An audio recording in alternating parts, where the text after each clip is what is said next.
Don't be chicken. I know this looks intimidating. Cooking a whole chicken is something that I think the idea of it is more complicated than the execution.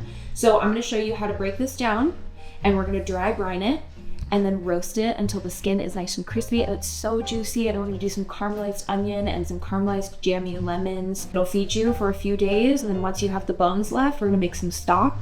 And then after that, you've got chicken soup. It's like, this is so versatile. We can make so much with it. So I'm really excited to share this recipe with you. Okay, so I've got some paper towels here because we need tempered dry chicken. So I'm gonna pat this dry with some paper towels. I basically want to press and squeeze until you can see the skin doesn't have like that shiny, wet glisten anymore. I'm making sure I'm getting everywhere. Its little legs, I'll flip it over. This is also going to really help all of our seasonings and our salt adhere to the chicken skin so that we get every bit of flavor that we want. And I'm gonna take some kitchen shears. I love kitchen shears. You can use a knife 100%, but I just find it significantly easier with kitchen shears. I'm gonna cut up the edge of the spine here, just in a straight line. I'm gonna cut the entire spine out. You don't necessarily have to do this, but when it comes to carving our chicken later, it's just gonna make it so much easier. It's basically one less thing you have to cut around. Okay, and we're gonna remove that completely. Now this feels a little gruesome, it's a little graphic, I get it, but I feel like this is the kind of stuff that you don't see and you don't learn when you're buying boneless, skinless chicken breasts. Using every part of the animal and respecting it is just crucial, and it's cheaper if you buy the whole chicken. We are gonna open this guy up, and I'm also going to pat dry the inside, okay? Because we're also going to season all up in here. Wow. So I'm gonna take all of my chicken juice covered things and wash my hands. So we're gonna set him aside and then build our dry brine.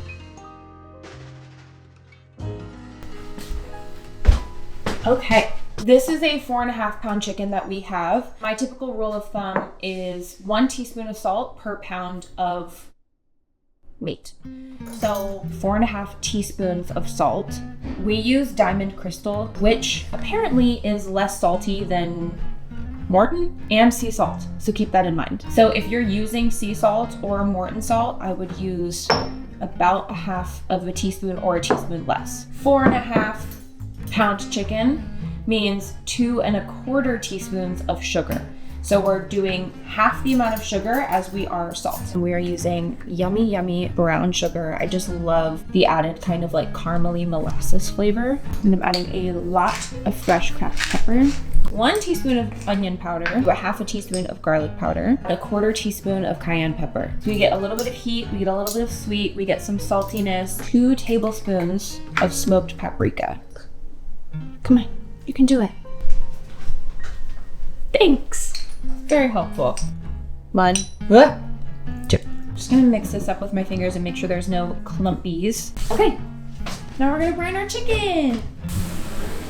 The nice thing about doing it on a smaller sheet tray like this is I can move the chicken around. So like I'm gonna lift it like this so that I can get like a nice even sprinkle on this side. You're gonna make a mess. It is what it is, but we just want a nice, even, beautiful coating. And I'm also gonna use this opportunity to get like the backs of the wings because this is much easier access. I'll lift this little thigh area and get the backs of the legs. We are really making sure every inch of this thing is completely seasoned. I'm gonna flip it over, and then I'm gonna make sure it's spread so that the thighs are out like this. Then one more thing I'm gonna do, there's a little wishbone in here, so we have to break it. So I'm gonna take my thumbs here, and I can feel the wishbone right here, and I'm just gonna push, and you can kind of feel it pop until it's nice and flat. You can even take 2 pounds.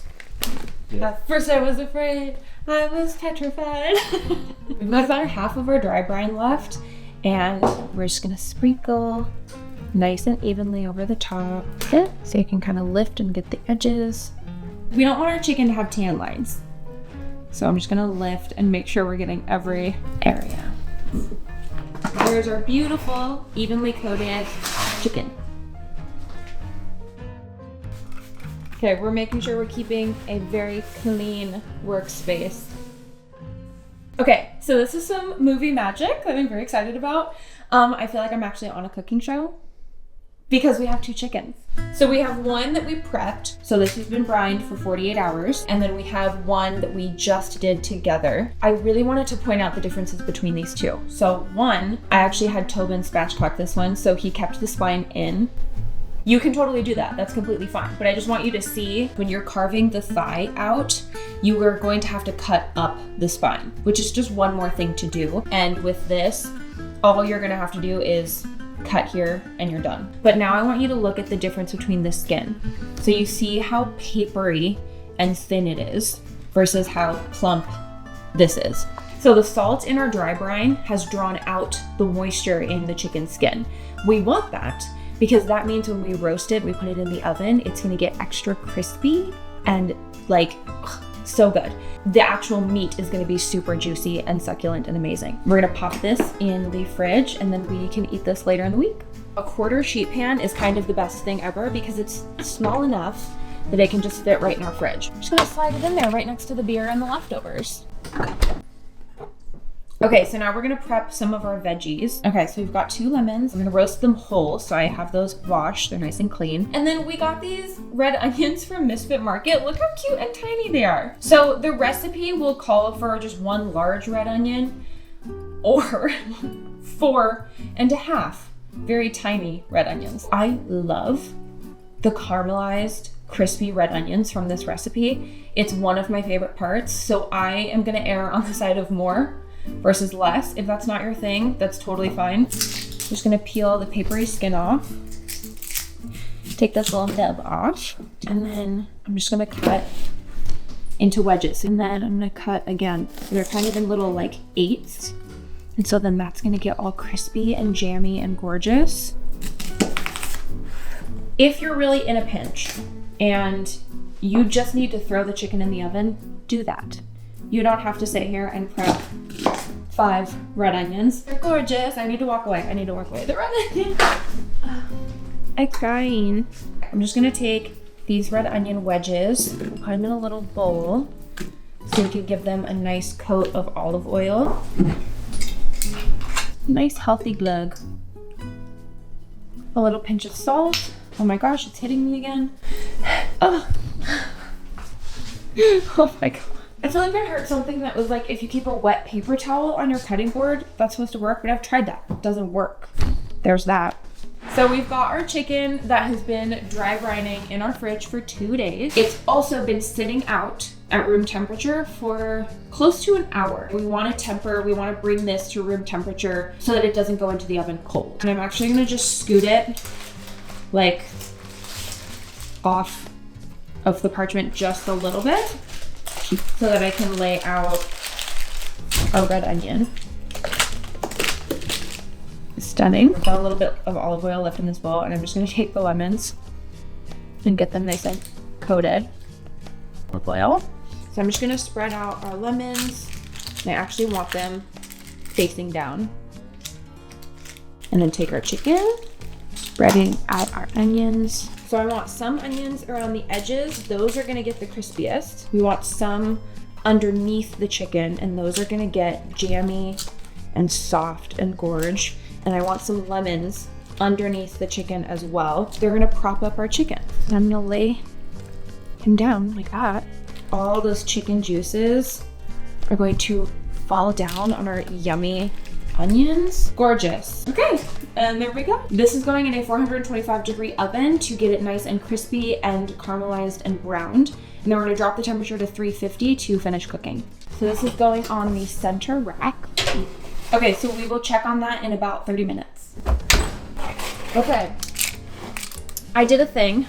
I totally forgot to oil the chicken, so that was my bad. Ideally, we would have sprinkled a little olive oil or avocado oil. I'm just gonna drizzle a touch over the top. And then I like to take a basting brush and just kind of like move it around to get it evenly coated. It would have looked pretty if I had done this to start with, but that's okay. Gorgeous, glossy, stunning. I'm also going to take some tongs and I'm just gonna toss red onions here. We wanna toss those in those gorgeous juices. So you can also see that it's a little bit darker on one side than the other. So we're gonna drop our temperature down to 350. And when I put it back in the oven, I'm gonna rotate it so that the lighter side is towards the back of the oven because that's where it's gonna be hotter. And this part that got a little bit dark up here is gonna be towards the front. So shouldn't get much darker. All right, so I've got some garlic in here and I just added it to the same bowl that I had the red onion in. So it's got a little bit of olive oil on it, and I peeled them and I'm just gonna plop them whole around the chicken. The reason I didn't add these initially with the red onion is garlic notoriously burns and it'll get like hard and acrid and just not cute. So now that we've dropped the temp down to 350, they'll cook perfectly. So now it's gonna be at 350 for another 25 to 30 minutes. Okay, so we pulled our chicken out of the oven once it reached an internal temperature of 165. I like to check it in various places, but mostly the thickest part of the breast, because the thighs usually cook faster. The breast takes a little bit longer. And now we've got this gorgeous, like jammy, delicious onions, these soft, super succulent garlic pieces, and all of the juice has just come out of these lemons and it has created this gorgeous pan sauce. So good. We've let this rest for about 20 to 30 minutes so that it can cool down. Otherwise it's just way too hot to handle. So if you were making dinner, that's the perfect time to prep your veggies, maybe steam some rice or roast some potatoes. Then this will be ready for you when all that's done. All right, so now we're gonna cut up our chicken, and basically we're just gonna follow the guidelines that the chicken gives us. So for example, we've got our leg here, and where this crease is, I'm just going to cut in there, and then see it's gonna separate and give us some space. When your chicken is cooked correctly, this should fall apart pretty easily. Look at that.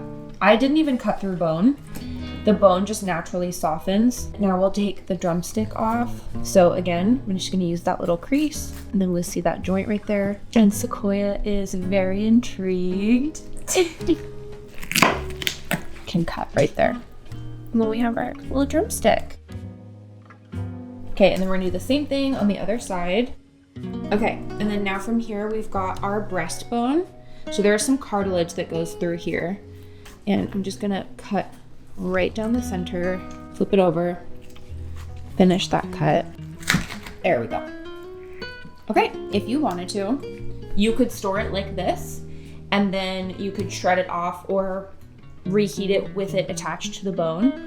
Or if you wanted to do it as kind of like a meal prep, you could shred the whole chicken and then have it prepped in a little Tupperware for you. But I'll show you how to cut the breast away. So I'm gonna tilt it to the side and I'm gonna cut along here. It'll just kind of fall apart, which we love. Make it easier on ourselves. Taking this little part of that like center breastbone out. And then now we have our gorgeous chicken breast. And here's the other breast. This is the carcass, and we're gonna pop these in the freezer to save for our bone broth. So as we eat this chicken in the next couple of days, we add those bones to the same Tupperware in the freezer so that they are ready for us.